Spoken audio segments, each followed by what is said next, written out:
Hi everyone, Dumilang, Sanbonani, Molweni, it's your girl Lindy here. Once again, welcome to Relationships and Dating Tips. For all our newbies, welcome. We trust that you'll have an enjoyable journey with us. Today, I want to talk about life after divorce. Life after divorce. With so many marriages ending in divorce these days, I've realized that it is highly crucial that we learn to find ways on how we can cope with life or doing life after divorce. Divorce is a life-altering event. For me personally, it changed everything that I knew about, life altogether. So I'm pretty sure it applies to you as well. And that's the reason why we are having this discussion today, just to give you a few tips, a few points on how you can navigate this life after divorce. So with that said, let's get straight into it.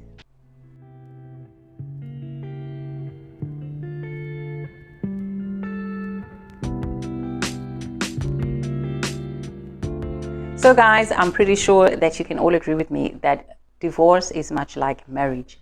It is a life-altering event, right? Obviously, trying to get back into what we can deem as a normal life will take some time, right? It's not going to happen overnight. It is a process. This is something you need to obviously try to get into, and over a period of time. Even if it means changing your routine, changing a circle of friends, and obviously moving to another location, a new city, a new town. Do whatever is necessary to get yourself into a space where you are comfortable to start your life over.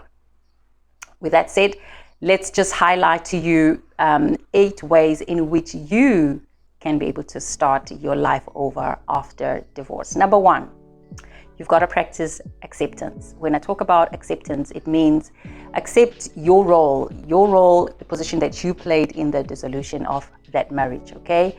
Obviously, nobody gets into a marriage thinking that it will ultimately end in divorce. It's something that happens that obviously that we did not plan.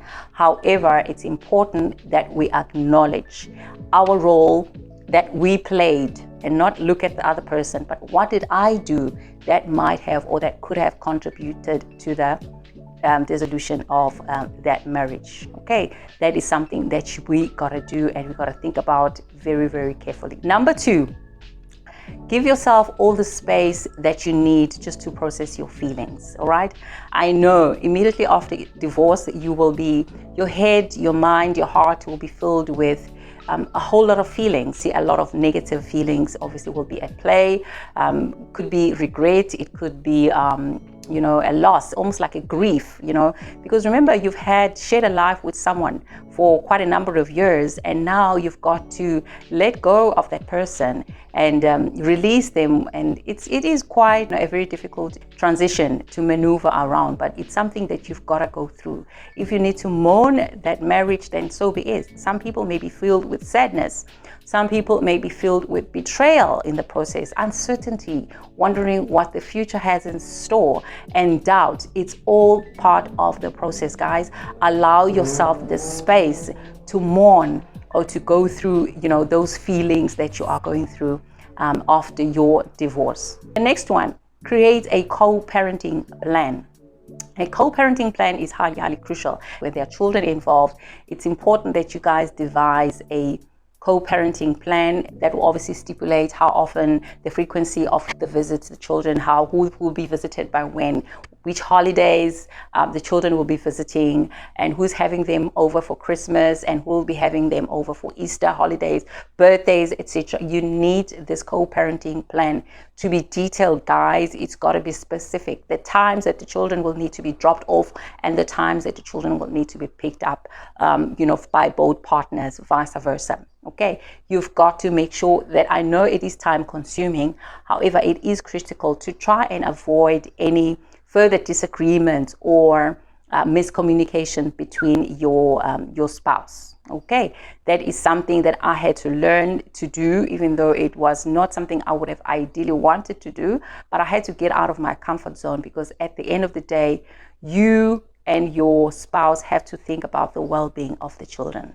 All right, it's no longer about the two of you anymore. It's about the well-being of the little children that you have brought into this world. So that is something that you gotta think about very carefully. And I would highly recommend that you make use of the services of a family advocate if need be, so they can be able to help you. Or if you are able to afford a lawyer, by all means, you are more than welcome to could contact a lawyer that can help you in formulating a co-parenting plan. That will definitely go a long way in instilling discipline and some form of routine as well in your co-parenting going forward. The next one, spend quality time with your children. Guys, I cannot overemphasize this, right? I know it can be difficult sometimes to think about the children because you are obviously trying to survive. You're trying to put a roof over your head, so you're no longer receiving two incomes. Now you are solely dependent on one income. It can be challenging to always remember to, spend quality time with the children. However, I've realized over the years that just making a deliberate effort to spend quality time with the children, could be enjoying fun activities together or creating new traditions, as a single mom or as a single dad, will definitely go a long way in instilling the trust and the bond, the much needed bond that each and every one of you requires, especially after such a life-changing or life-altering event. Okay, it goes a long way with, in fact, just to ease the children post the divorce transition. Okay, so that's something that you got to think about. No matter how busy or how overwhelming your day-to-day routine, but make sure that you dedicate some time in your day-to-day activities just to checking up on your children and just relaxing as a family. I found that to be quite useful as well in formulating very strong bonds, as I said, and relationships with my own children. The next one you got to think about is to reach out to your loved ones. Remember, you may have obviously your relationship with your loved ones. When I say loved ones, I mean your family, your friends, people that were once within your close vicinity, your inner circle. Maybe you may have lost contact as a result of the marriage. So now this is a time for you to rekindle, restore those relationships. Obviously, you will need them for support going forward, right? You need some kind of support system as you go through this journey of obviously adjusting to a life after divorce. There's no need for you to share your feelings with people that pass judgment. Obviously, I know I have met some of those characters in my own personal experience. You don't have to hang around people that will be judgmental towards you, but you need people that will be supportive, that will be understanding of what you are going through, and obviously that will be compassionate towards you. That is highly, highly crucial. The next one, you've got to take time to yourself. Now that you are divorced, you're out of that marriage, I would definitely discourage you from hopping into another relationship immediately after. Okay, take some time out. Take some time out to heal, because you may have obviously have a lot of resentment. You may have a lot of anger within you. A lot of unforgiveness and a lot of unresolved issues with your ex. So you need to take some time out to try and make peace with the situation. Take time to heal. Okay, you will find your own way to heal, whether it's going on a little vacation or just shutting yourself indoors, reading books that are therapeutic. If you can book yourself into a therapy session, everyone is different. Okay, there is no one-stop shop to this. Everybody deals with pain, everybody deals with anger in their own different way. So you got to find something that actually works for you. So take time out just to yourself. Spend quality time, discover about yourself, who you are. You may have lost track, obviously, of who you are, what your likes and your dislikes are in the marriage, because your focus was mainly your husband, your wife, and your children. Everything revolved around them. So now this is a time for you to focus, take time to yourself, focus on yourself, channel all of that positive energy that you've been dishing out to others to you, and help yourself to become a better version of who you are meant to be. And then the next one, If all else fails, try and sign up for a therapy session with a counselor to help you deal with all of those feelings, whether you could be in a state of confusion or a state of panic. Whatever it is, everyone is different. You might want to sign up for therapy, all right, just to figure out where to from here, to try and figure out what can you put together in terms of formulating a new lifestyle for yourself. That is very important, especially if there are children involved. You might want to have a structure for them, but in order for you to do that successfully, you definitely need to make sure that your mind and your heart are aligned in order to formulate a well-defined structure for your life going forward. Okay, that is something that I've had to do as well, because when I came out, I was in a state of confusion. I was in a state of panic. I didn't know what the future had in store for me. So when I reached out, fortunately for me, when I reached out to my church, they were more than willing to take me on, and they offered me they assigned a lay counselor that was able to take me through the journey of healing. I needed to heal. I needed to detox all of that negativity that had been poured into me over the years throughout that period when I was married.